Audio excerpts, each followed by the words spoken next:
Hello students.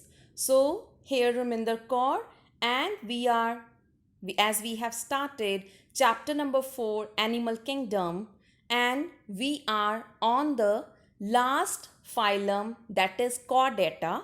And if I revise that, so Chordata are those which consist of notochord in them, and it is divided into three subphyla. Number 1 Urochordata, number 2 Cephalochordata, and number 3 Vertebrata. Urochordates and cephalochordates are not placed under vertebrates because they do not have notochord in the proper form. Some of them they have notochord only till the tail region, and cephalochordates have notochord starting from the head till the tail only in the adults. But the important features of vertebrates is that this notochord is now known as vertebral column, and it is not only present in adults but even it can be found in the embryonic stage also. So it is further divided into various classes: class Cyclostomata, chondrichthyes, osteichthyes, amphibians, reptiles, aves, and mammals. So we are going to study 7 different classes under vertebrates. Let's start with number 1, that is Cyclostomata. So these are not fishes, but they look like a fish. They do not have any jaws. So they are called as jawless vertebrate. And they are acting as a parasite. Parasites are those which withdraw the nutrition from the body of the host, either living inside them or on the outside part, on the surface of their body. So here these cyclostomatas, they are acting as ectoparasites, means outside. So host, who is the host? Fishes are the host. They have a very elongated body like a fish, and it consists of gill slits for respiration, as gills are the respiration organs, right? They have mouth that helps in both sucking and even eating up the food, and the mouth shape is circular.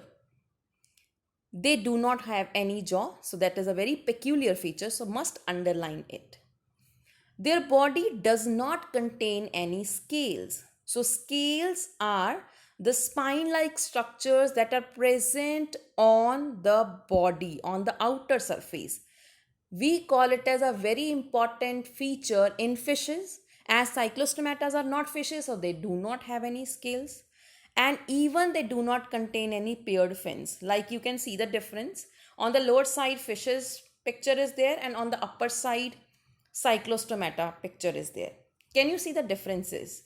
Fishes have very streamlined body, means narrow in the beginning and the end and broader in the middle. But that structure can't be observed in cyclostomata, and even paired fins are absent. Now if we talk about the vertebral column and the cranium. Cranium is the outer covering of brain. They are not made up of any bones, but they are made up of a connective tissue that we call as cartilaginous tissues. That is much flexible as compared to the bones. Circulation is closed, means blood vessels are there in which blood is flowing. They are marine, but they are migrating for spawning. Spawning means copulation, for reproduction. They are moving to fresh water, right?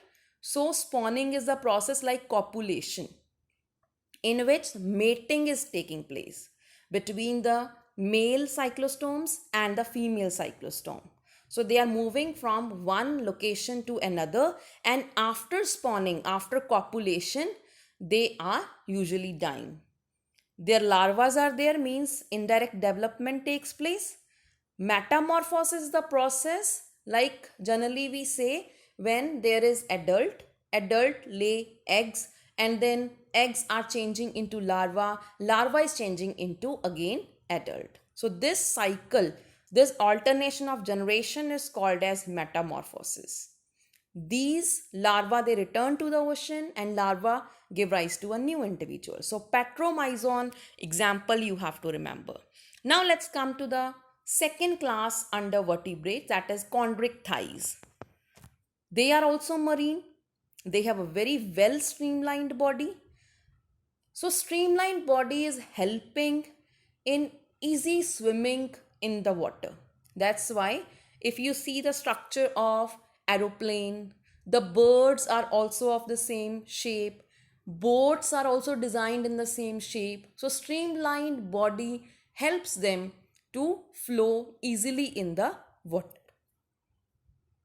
Now, their endoskeleton is made up of cartilaginous tissue, so they do not have any bones. Mouth is located on the ventral side, that means in the front side. Notochord is present throughout the life. Persistent means remains. So you can underline persistent means remains. We cannot say that only notochord is present in the larval stage. No, throughout the life till the end it will be there. Gill slits are separate and they do not have any outer cover. Like mostly the fishes you have seen, they are the bony fishes. Like in any holy water tank or in any aquarium. If you have came across any fishes, you must have seen that the cover is present which open and close, through which the fishes, they are taking dissolved oxygen from water. That is called as operculum, which is absent in chondric thighs. Why I am giving so much stress on these bold terms? Because simply question will not come. You will get the question of differences between chondric thighs and nostoc thighs. So these features are very important. Their skin is tough and they have scales on them that are made up of placoid. Teeth, they are modified into scales which are backwardly directed, and their jaws are very powerful because these are the first class in which jaws are present. And these animals are predaceous. Predaceous means they take up their own work to act as a prey. They are acting as a predators due to absence of air bladder. Now what is air bladder? Air bladder is that organ which can help in balancing of any organism in water or in air. If you remember, in case of birds, there are bones which are hollow in nature. Hollow means air is filled in them. So that we call as air bladder because that help them to maintain a balance in the air to fly. So similarly in the fishes, air bladder plays very important role. But these chondric thighs, which are cartilaginous fishes, they lack this air bladder. So it means they cannot stop in between their swimming because once they stop, they can just sink. So they have to constantly swim to avoid or to prevent them from sinking. Then, coming to the classification of heart, so they have only two chambered. Like we have four chambered, so they have only two chambered. One is auricle, it is also known as atrium, and second is ventricle. Some examples of cartilaginous fishes are there that some of them have electric organs, means some small amount of electricity current is produced by them. So example is torpedo. This is very important because from examples a question can come, or they generally ask the organs and then you have to write down the example. And some of them have some venom in them, poison in them, and that example is trigon. They are cold-blooded animals. So cold-blooded animals, one term is there, poikilothermus. We are warm-blooded, birds are warm-blooded, so do we have four-chambered heart. But those creatures which do not have four-chambered heart, they are mostly cold-blooded. Either they have two-chambered or three-chambered heart. What is the meaning of cold-blooded? That whenever there is a change in the surrounding temperatures, if the climate changes and it becomes more warm, like 40 degrees Celsius water is there, and their internal temperature will start changing accordingly. And if the outer environment having a very low degree temperature, then their body, it will change the temperature accordingly. Like suppose 5 degree Celsius temperature is there in the water, so these kind of fishes, they have the capacity that they can change their body temperature accordingly, right? So that's why they're called as cold blooded, but we cannot do that. So we have to regulate it.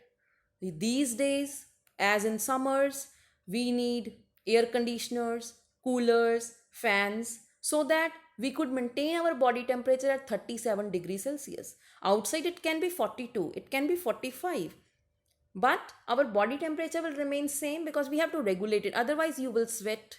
So during sweating, cooling effect comes, like in plants transpiration happens. As similarly in the winters, we have to maintain or regulate our body temperature by wearing jackets, pullovers, or heaters are required. So we are warm blooded, and these osteichthyes, chondrichthyes, reptiles, amphibians, these are cold blooded. Sexes are separate in them. And how can we differentiate that which are males and which are females? Males, their pelvic fins, the fins which are present at the posterior position, they bear clasper. Claspers are those organs which are present on the posterior portion, so that easily copulation can happen, easily mating can happen, and they can release the sperms and male gametes, or they can easily mate through that organ. Fertilization is internal, and most of them are viviparous. Now, one is oviparous, second are viviparous. Oviparous who are laying eggs, and from the eggs, new individuals are produced. And viviparous are those who give birth to their young ones. Examples you can remember, like Scoliodon is there, which is also known as dogfish, trigon, torpedo, etc. Coming to second class of fishes. Actually, it is third, but if we talk about fishes, then it is second. Osteichthyes, also known as bony fishes. So they are both marine and freshwater fishes. Their skeleton is present inside, so we call them as endoskeleton. Their body is streamlined, and their mouth is mostly terminal. So you can see in this picture also, on the terminal position, the mouth is present. 4 pair of gills are there. They have a special covering membrane called as operculum on each side. So on the both sides, operculums are present, and they have scales which are called as cycloid scales. Air bladder is present, which regulates buoyancy. Buoyancy means balance. Heart is again of 2 chambered only, 1 auricle, 1 ventricle. They are cold blooded, that is also same. Sexes are separate, this is same. Fertilization is usually external. So now this is different. Externally they fertilize, and even they lay eggs. And development is direct. So no larval stages are formed. Examples: labio, rohu, katla. So these examples of fishes you can write. Coming to class amphibia. Like we have talked about bryophytes in plant kingdom. So here we have amphibians which can live on land as well as in water. So amphi means dual and bio means life. So they have 2 pair of limbs. 2 pair means total 4. Body is divided into only 2 parts. One is head, and then it is trunk. Tail is present in very few. So that's why body is not divided in head, trunk and tail, because in frog you cannot see any tail. So in some tail is present, like salamander they have given example. The skin is moist. So when you are watching on the frog, you can easily see that mostly the skin is moist. Why so? Because the skin is also acting as a respiratory organ. They do not have any scales on their body. The eyes have eyelids. In earlier fishes, eyelids are not present. And even now, one membrane is present near the ears, little bit backward. That is called as tympanum, which represents the ear. Just a membrane, not a properly made ear is there. Next is there is one organ that combines to all the different systems in the body, which opens to the exterior. Alimentary canal is joined to it, urinary tract is joined, reproductive tract is joined, and that organ is called as cloaca, or you can say it is a opening from which the fecal matter also comes out, urinary waste also comes out, and even it helps in reproduction, means mating. Then there are three ways by which amphibians can respire. Number one, gills. So when they are in the water, they can use their gills. When they are outside, they can use both their skin and lungs. Means when the moist skin is there, then it is very easy to respire through skin. Otherwise, when it is dry due to certain circumstances, then they can use their lungs. As in fishes, we have talked about either in cartilaginous fishes or in the bony fishes, heart was only made up of two chambers. But now one more chamber has been added, so it is three-chambered heart. There are two auricles and one ventricle. So there is no separation of the oxygenated and deoxygenated blood like in the mammals and the birds. Again, they are cold-blooded. Sexes are separate. Fertilization is external. And they lay eggs, so oviparous. Development is indirect because larval stages are formed, and we call that process as metamorphosis. So many examples are there which you can give under this class. Then in the next video lecture, we will talk about class Reptilia, class Aves, and class Mammals. Till that time, go through all the peculiar features and learn them. Thank you.